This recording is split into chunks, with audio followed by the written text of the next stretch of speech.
In 2021, Claire is on her way to Venus Town. Since it's getting late, she decides to stop at a motel for the night. There's nobody at the front desk, so Claire rings the bell, which has a sticker with 3 smiling faces next to it. Eventually, Shell shows up to assign her a room. Claire asks for directions to Venus Town, and Shelly tells her the quickest way, revealing she grew up there. Later, while Claire is resting, someone knocks on her door. A mysterious voice asks, "Is Pamela here?" So, Claire tells her she has the wrong room. After a few seconds, the same person knocks on the door again and repeats the question. A confused Claire looks through the peephole, but sees nothing, so she opens the door to check the hallway. There's nobody there either, so she goes back inside. While Claire is in the bathroom, the door is unlocked from the outside. Suddenly, she turns around and screams when she sees Pin-Up Girl. Moments later, Claire wakes up tied to a chair in a dark, nasty room, and she can't see well because she doesn't have her glasses. However, Dollface appears in front of her and puts her glasses back on. As Dollface touches Claire's hair and looks at her closely, Claire cries and wonders why she was chosen. Dollface simply says, "Because you are here," before stabbing her. Claire squirms for a few seconds before she dies. At the back of the room, Scarecrow and Pin-Up Girl celebrate another kill with a kiss. In the present, Maya has been escaping from the 3 killers and has managed to kill Pin-Up Girl, who turned out to be Shell. She hides behind a tree and watches a furious Scarecrow repeatedly hit something with his axe before picking up Shell. After the killers leave in a truck, Mia starts wandering through the forest alone. Moments later, Mia sees a police car on the road, so she immediately hides. Sheriff Rhoda drives by and thankfully doesn't see her. After the car leaves, Maya keeps walking until she finds an old church. When she goes inside, she looks around and touches the piano only to be interrupted by Gregory. He's surprised to see she's still alive, and Maya looks for a way to escape, but he's blocking the only way out. Gregory fills 2 glasses with alcohol while telling Maya to relax because there are no masks here, confirming his Scarecrow. He dedicates his drink to Shell and tells Maya to do the same for her boyfriend who was killed by the murdering trio earlier. Maya says she didn't mean to kill Shell, but Gregory doesn't believe her and kicks her out. So, Mia runs as fast as possible. Meanwhile, Rhoda gets an urgent call from the station and learns that Maya has disappeared. He orders his men to look for her at the lake house where she had been staying with her boyfriend. At that moment, Maya comes out of the forest and freezes when she sees the car. Rhoda brings her in and hears her story about confronting the killers. She explains she knows where they're hiding, but she'll only tell him if he takes her to her sister. When Maya asks for a phone, Rhoda pretends he has no signal here. Then she asks for a first aid kit, so Rhoda leaves the car to get it from the trunk. Maya takes the chance to take over the wheel and escapes. As she drives down the road, Maya hears on the police radio that the cops have found more bodies. She also learns that they're looking for her, so she realizes that Rhoda helps the killers cover their crimes. Maya looks around the car for anything useful, so she doesn't see the incoming truck until it's too late. She manages to dodge it, but ends up crashing into a tree instead. At that moment, Scarecrow shows up and drags Maya out of the car. She tries to fight back, but she isn't strong enough. Scarecrow throws her on the back of the truck and ties her up before the vehicle takes off. When Mia looks around, she finds Shell's body next to her. On her wrist, there's a smiley face tattoo. A flashback then reveals that Gregory is Rhoda's son. After Gregory murders a classmate named Tamara, the judge wants to send him to jail. However, the law says that young people should go to rehabilitation and the sheriff has an impeccable record. So, the judge announces that Rhoda will retain custody of his son. If Gregory commits one more crime, the judge will send him to jail until he turns 18. A few weeks later, Gregory kills a man with an axe in the forest while Shell watches from behind a tree. Then, she helps him cover the body with leaves. In the evening, Rhoda finds the body and realizes that his son truly has a problem, but he doesn't want to lose him. Instead, he offers him a deal. Rhoda will cover up all his murders, but Gregory mustn't kill anyone from their town, only tourists. In the present, Scarecrow and Dollface take Maya and Shell to their hideout. Scarecrow says his final goodbye to Shell before turning on the wood chipper, which grinds the body. Maya is disgusted by the sight of blood coming out of the machine and ends up crying. Then, Scarecrow hits Maya with the handle of his axe to knock her out. In the morning, Rhoda is having breakfast at the local diner when suddenly Maya's sister Debbie arrives with her husband Howard and their bodyguard, Marcus. Howard shows everyone a picture of Maya and tells them that her boyfriend was murdered in this town a few days ago. So, the family wants to find her before the same happens to her. Everyone stays silent, so Debbie has to beg for any kind of information. A waitress tells her she met Maya when she ate there a few days ago, but everyone judges her for getting involved, so she doesn't say anything else. Later, while the waitress is on her break alone, Debbie approaches her to convince her to say more. The woman explains that people have been murdered in this town for years, but usually it doesn't happen to the locals. She tells Debbie that Rhoda knows everything that happens around here, so he'll have the necessary information. Meanwhile, Maya wakes up in pain and discovers that Scarecrow is tattooing the smiley face on her own skin. The mix of shock and pain knocks her out again. On the road outside the forest, Debbie's group is following Rhoda, who soon makes it to the morgue. Deputy Tommy shows him the 3 bodies he found at the lake house and confirms they're all locals. Tommy knows that Gregory did it because he's always helped Rhoda, but the no locals rule has been broken, so he wants to call the state police. Suddenly, Rhoda grabs a medical drill and stabs Tommy's head to kill him. Afterward, Rhoda puts Tommy's body in a bag and drags it to his car, while Debbie's group still watches him. Sometime later, Maya wakes up and is startled by Scarecrow, who retrieves Pin-Up Girl's mask from a desk. Then, he grabs Maya, who tries to fight back to no avail. Scarecrow forces her to wear the mask and gently caresses her hair before kissing her. Maya kicks him and takes off the mask, so Scarecrow leaves the room and locks the door. In the evening, Scarecrow and Dollface drag Mia to the truck and force her to wear the mask again, clearly wanting her to become the new Pin-Up Girl. Another flashback shows that 12 years ago, Shell and Gregory as teenagers looking for their next victims at a gas station. Shell is hungry, so she enters the store to get some snacks. A guy soon approaches her and starts hitting on her, only to be interrupted by his furious girlfriend. While the couple argues, Shell goes back to Gregory and tells him what happened. The couple comes out too and they're still arguing, so Gregory says he likes them. At the motel, Gregory and Shell pull out their knives and knock on the couple's room as they ask about Tamara. Since nobody answers, they decide to break in, only to discover that the girl has already killed her boyfriend. Shelly and Gregory share a look before Shell offers some snacks to invite the girl to join their murder group. In the present, the truck stops near the gas station and the trio watches various people come and go. When Dollface and Scarecrow finally see a couple they like, they follow them to the motel. Dollface tells Mia to knock 3 times, so Maya does that before Dollface asks about Tamara. The couple tells them they have the wrong room, so they repeat the process. When the couple says no again, Scarecrow breaks down the door and throws the woman against the wall before hitting the guy, knocking them both out. Minutes later, the couple has been tied up and the woman cries as she begs for mercy. Scarecrow looks closely at them before bringing Maya forward. He removes her ropes and tells her to kill one of the tourists. Maya refuses and steps back, so Scarecrow pushes her away before killing the man while the girlfriend watches. The guy dies pretty quickly, but Scarecrow keeps hitting the body over and over. Then Maya takes the chance to take Dollface's blade and stabs her with it. When Dollface collapses, Maya repeatedly pounds her head on the ground to kill her. This leaves her in shock. Scarecrow admires Mia's job before moving her toward the crying woman, asking her to kill her too. Since Mia still refuses to hurt an innocent civilian, Scarecrow guides her hand and forces her to stab their hostage. He then raises the victim's chin so he can look her in the eye as she slowly dies. Scarecrow asks Maya if it felt good as he pulls out the blade and the sight of blood makes her step back again. Afterward, the duo leaves in the truck. At that moment, Rudder calls Gregory to tell him that Maya's family has been following him, so he'll lead them to the sawmill. He drives around until he finds a good spot to hide the car and turns off the lights. Soon, Debbie's car also shows up, but they can't see the police vehicle, so she assumes Rotter sped up and tells Marcus to keep going. Eventually, the group finds a trailer, and Marcus immediately becomes suspicious because Rhoda's car isn't there. He gives Howard a gun before they go out to investigate. Marcus enters the trailer and makes sure it's safe before telling the couple to come in. He wants them to lock the door and stay in the trailer while he goes looking for Rhoda. Minutes later, Marcus finds the abandoned sawmill and notices an empty bag with blood on the ground. When he looks inside, he's surprised to see a machine still working and lots of blood on its blades. A closer look reveals the remains of a body. Suddenly, Rhoda appears at the door and points his gun at Marcus, forcing him to drop his weapon. Once Marcus is unarmed, Rhoda kills him with 2 shots and closes the sawmill. Meanwhile, Scarecrow parks the truck near the trailer and ties Maya up before coming out. Nearby, Rhoda watches it all. Scarecrow starts walking around the trailer, pounding on the doors and scratching the walls with his axe. Suddenly, he breaks a window and the couple falls in fear. He continues to break every window and Howard shoots many bullets to no avail. Then Scarecrow gets back on the truck and drives pretty quickly until he hits the trailer, which falls on its side. The glass shards severely damage Howard's face, and Debbie tells him they need to run. But at that moment, Scarecrow enters the trailer. Howard tries to shoot him,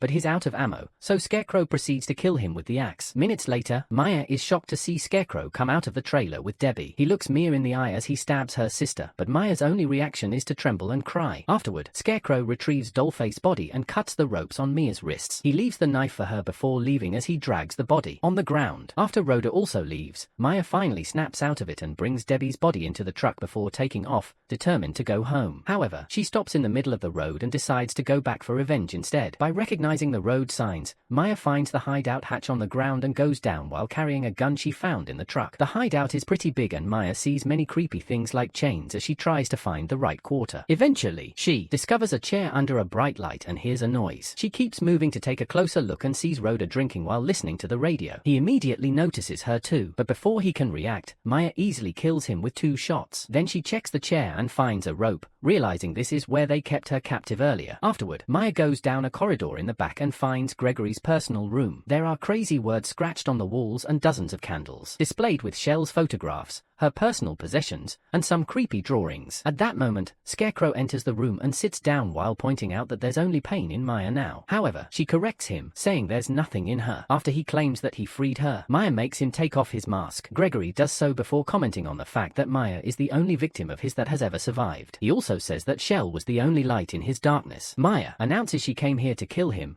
but realizes that he's the only thing she has left since her family and boyfriend are dead. She also drops the gun because it's empty. Gregory comes closer to sniff her, and soon they're comforting each other in their loneliness. When he's distracted, Maya stabs him and watches him collapse on the ground. Gregory says they're the same now before she kills him with the axe. In the morning, Mia leaves the hideout with Gregory's mask. Make sure to subscribe and turn on notifications so you can watch more videos like this. Thanks for watching.